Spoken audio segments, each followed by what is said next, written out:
Some viewers may find the following video disturbing. Viewer discretion is advised.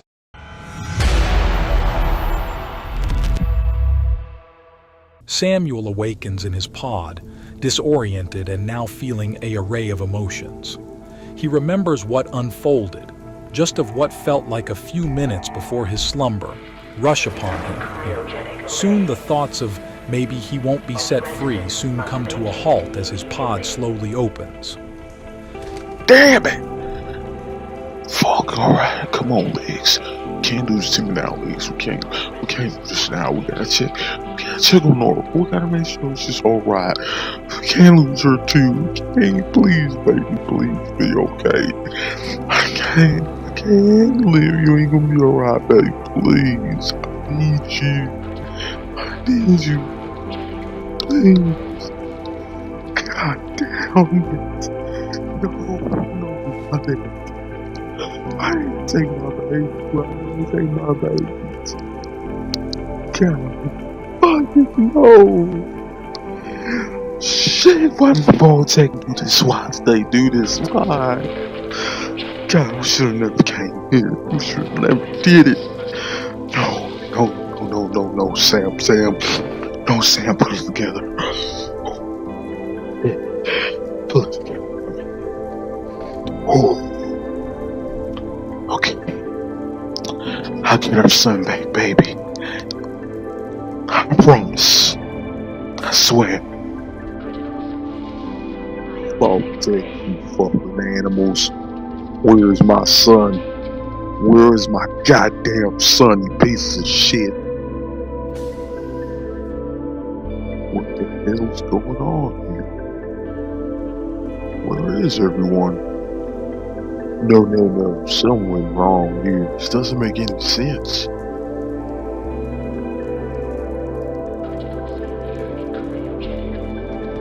Alright, we got a terminal. Hopefully I can find out what's going on here. Alright. Cryogenic array. Offline. Premature termination resulting in system failure. Isolated manual and remote overrides detected. Controls denied.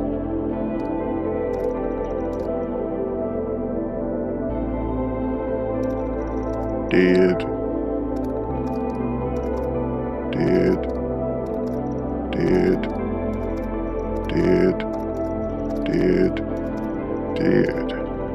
Damn. Why would Tech do this? Doesn't make any sense. Don't worry. You won't get away with this. Something tells me I might not find my son here. But I won't stop looking for him.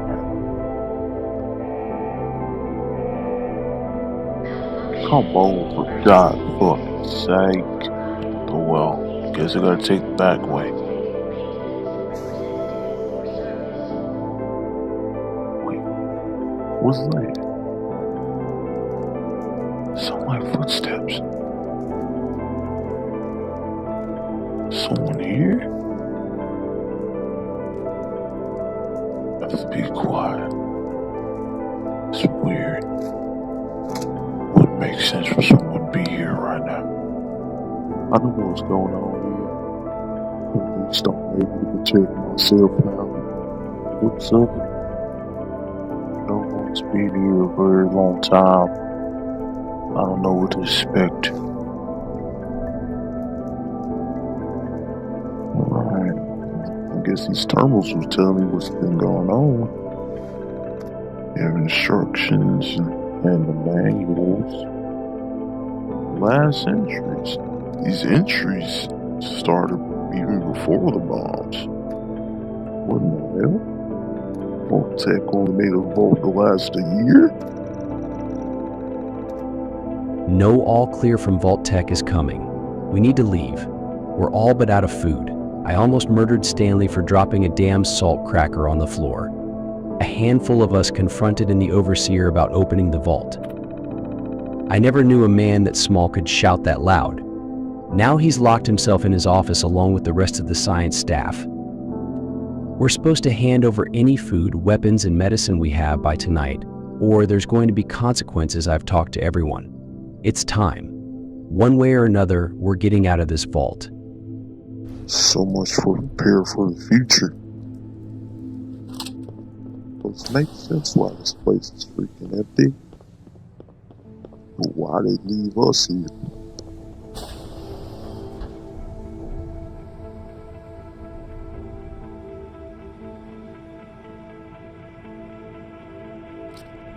Alright, what package that used bottles good for picking up some water? No, that wasn't it. Hey, I'm not finished with that beer, woman.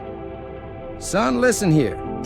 I'm gonna give you a survival tip that will save your life one day, and don't go being a dumbass and use it for dumb shit you're here. In times of need, you need to save your bottles for refilling them up, alright? Now go get me another beer, woman, and Sam, go cut that damn lawn you're here. Save your bottles for later. That's a wise man right there.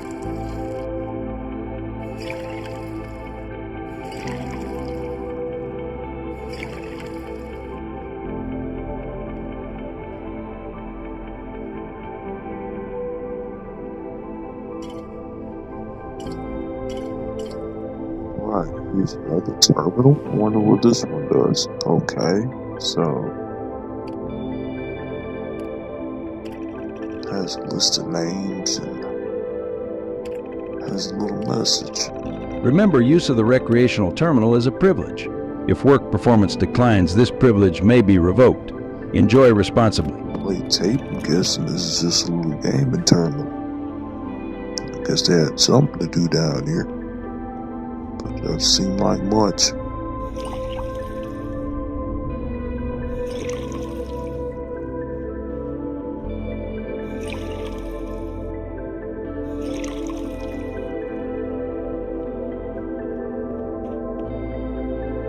Alright, I got all these bottles filled up. It's time for me to get out of here. What the hell is that? A cockroach? Why is it so big? God damn, these cockroaches are big. I think I can sneak up on this one. Jesus, these are some big cockroaches. Samuel finally came across his first person, but sadly it's only the remains of the person left. Only one question to answer now. Who? Or what made those steps earlier?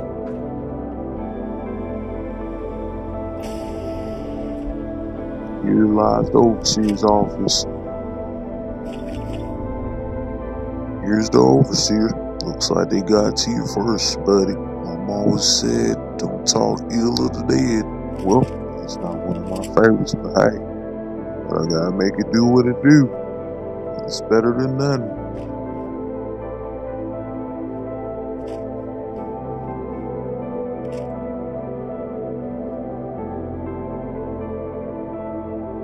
I'm definitely gonna pick up this armor though, and this gun, huh? Well, that's a very interesting gun right there. Doesn't look very helpful though. Looks kind of frozen.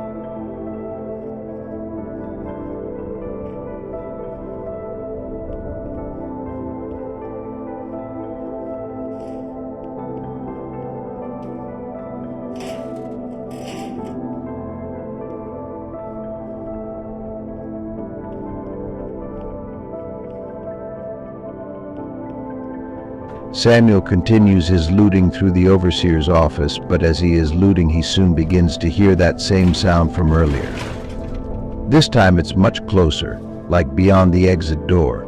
Samuel knows he must be prepared for the worst beyond that door. Time to put your big boy panties on now, Sam. Pawpaw ain't raised no wimp. Time to get this door open.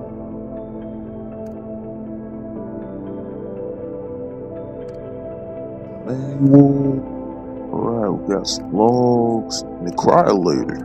Huh. I've long dreamed of making cryogenic freezing available in a portable, on-demand form. The cryogenic is my latest attempt. Thankfully, we're in no short supply of the chemicals and components I need to tinker with the prototype. It's a nice way to occupy the time as we wait for the all-clear signal. What type of vault makes weapons? That doesn't make any sense.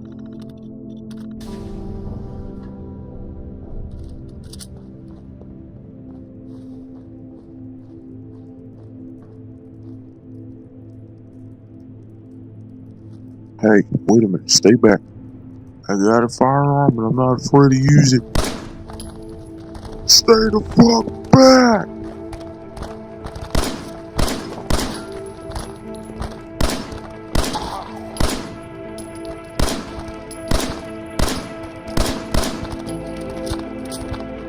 Damn it, I'm shooting a shit show.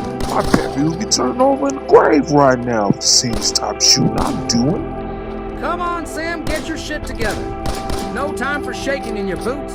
Watch the recoil and hold it steady, for God's sake. Samuel has no time to sit and think about what he just did, to what he just did it to, because more is coming, and he has to escape. He must get out alive, and now. I don't know what they are, but they sure stink.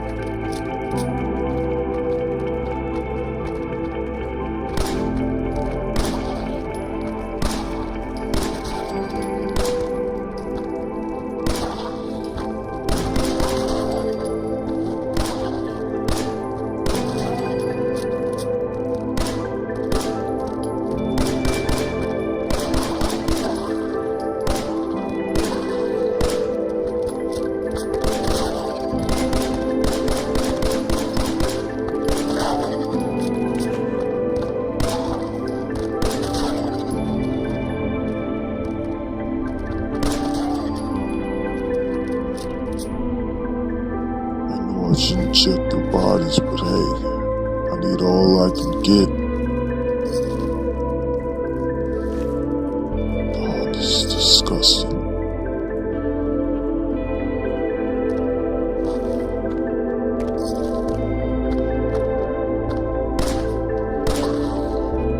It's very strange. Look almost undead.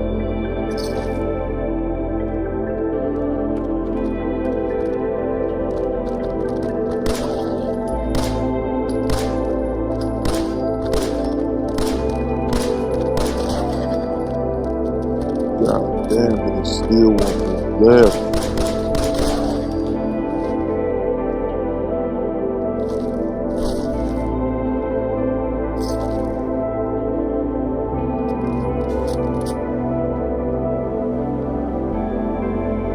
If anything else is here, I'm prepared to put you down like the rabid dogs you are.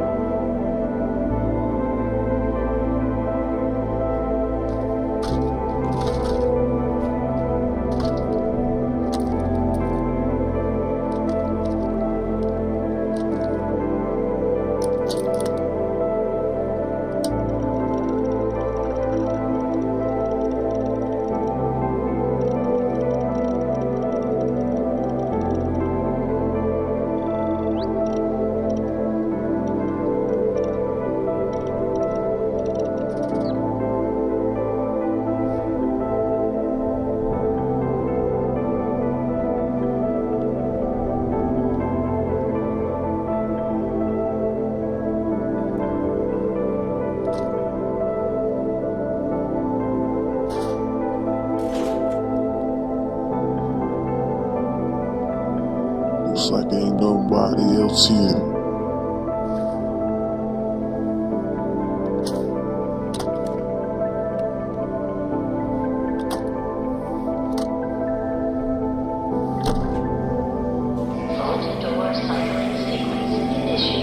It's time to get out of here.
Now it's time to look for my son. Enjoy your return to the surface, and thank you for choosing Vault-Tec.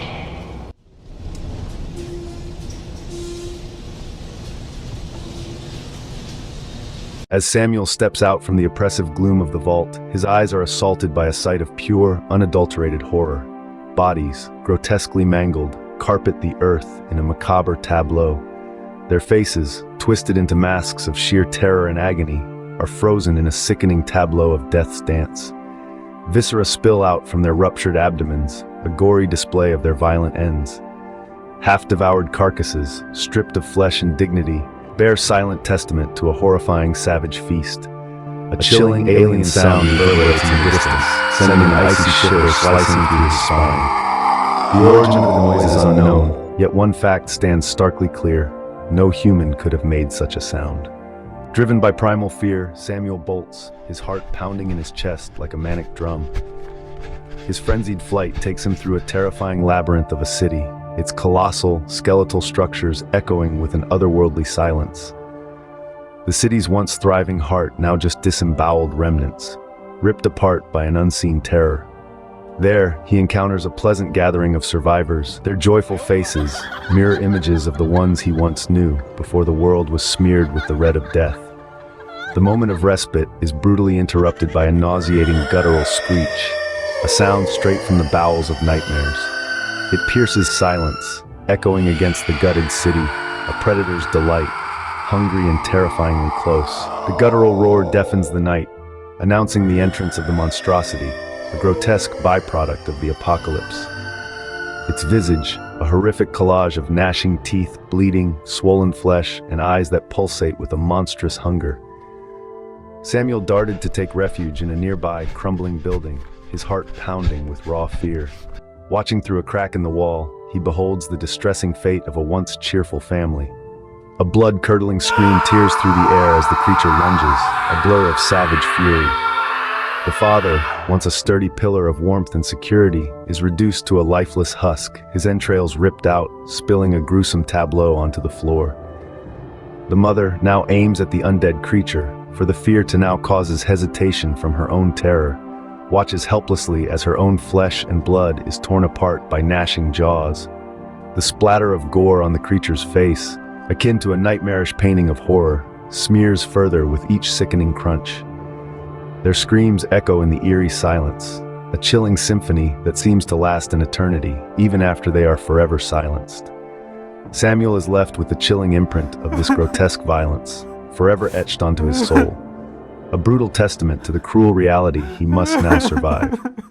Shaking uncontrollably, overwhelmed by sheer terror, a deviated footstep culminates in the splintering crash of a once cherished vase.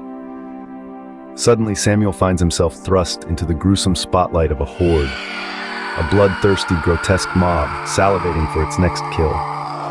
Their eyes, ablaze with an unholy hunger, bore into him, making the air around him feel dense and suffocating. Their faces, distorted by savagery, are a horror show of splattered blood and entrails, a reminder of their recent feast. The ghastly stench of disembowelment hangs heavily in the air, painting a visceral imagery of the previous family's horrifying demise. With each beat of his heart pounding fiercely against his chest, Samuel holds his breath, fervently praying for their withdrawal. When the monstrous crowd eventually disperses, he seizes the chance to escape, slinking away the unspeakable carnage. He takes with him, however, the haunting images of dismembered bodies and gore-splattered faces, the gruesome aftermath of the horde's feast, forever etched into his memory. As days melt into weeks, which transform into agonizing months and years, Samuel's unwavering pursuit to find his stolen son through the ravaged remains of the southern United States. Each decaying metropolis, every forsaken village, every rotting state he traverses inscribes a dreadful chapter in his tale of him trying to survive in a store amidst of a world plunged into decay. The towns have imploded into themselves, existing now as skeletal remnants of the past. Cars are left to decay in the streets, their paint peeling and rusting in the harsh elements, and the air is saturated with the heavy, clinging scent of death. Each new landscape is a visual testament to destruction and desolation, a stark reminder of what once was. However, in these barren ruins, Samuel isn't solitary. a host of horrifying creatures stalks the shadows. Their bodies are misshapen, grotesque parodies of the humans they once were, teeth grinding ominously in the silence. Samuel's repeated confrontations with these detestable beings are a constant cycle of bloodshed and terror. But now, he encounters a new form of horror, a group of cannibalistic raiders who have resorted to murder to endure in the brutal new world. Each violent encounter, each brutal killing, and each horrific evisceration shape him into a hardened survivor, born from the unforgiving crucible of this terrifying new world. The Odyssey of Samuel, steeped in consuming terror, heartbreaking bereavement, and grotesque carnage, is far from reaching its pinnacle. His metamorphosis from an innocent young country boy into a hardened, battle-scarred man, forced to continue in this nightmarish existence, is a haunting testament to the twisted resilience of the human spirit. His every step forward is accompanied by the gut-wrenching sounds of his former life being torn asunder. His once hopeful eyes now witness the world through a veil of blood, with memories of disembowelment etched into his mind. The stench of death clings to him, the gore of the once happy, alive, and normal people, forever staining his hands. Each new day bears the twisted gift of fresh horrors, the now cold, snowy terrain of the growing winter on a world where survival is paid for in blood and screams. As he persists of survival, one shudders at the thought of the impending abominations or fleeting victories that lurk in the shadows of this apocalyptic world. Only the cruel march of time will unfold the rest of this gruesome saga.